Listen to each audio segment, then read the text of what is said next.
তো hey guys, good afternoon. Weather update. তো আজি এত গরম দিছে তোমার বোন, এত মানে গরমের ভিতরে এত ঘরের ভিতরে এত গরম দিছে, মানে ঘরের থেকে না বেড়ায় গাইল টেল পেরে ঘরের থেকে বের করে নিয়ে আসলুম। মানে ভিতরে সারাদিন ভিতরে গরমত উঁচু হয়ে থাকবো, তার মানে ভিতরের থেকে বাইরে বেরাবার হয়।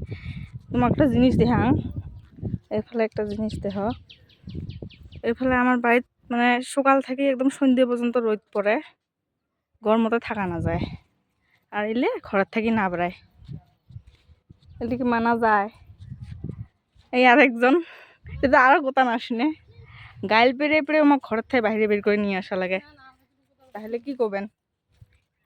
এত গরমত মানুষের ঘরের ভিতরে থাকতে না পায়, কতি ঠান্ডা কতি কি অতে যা থাকে। তার জন্য এগুলো রাস্তাত বেড়াইলাম। গরম লাগছে, মানে প্রচুর গরম লাগছে, দিন ঘামি টামি গেছি। তার জন্য রাস্তাত বেড়াইলাম, দেখি কতি ঠান্ডা হাওয়া, ওতে যাই হাওয়া টাওয়া খাই। মোর বেটা তো কিছু নানি হয়ে বাড়ি, গরমত থাকতে না পায়, অত তো ওখানে ঠান্ডা আছে। রোদে কিছু দেখা না যায়। বাই বাই, ইসলাম আমরা হাওয়া খেয়ে বাড়ি যাই।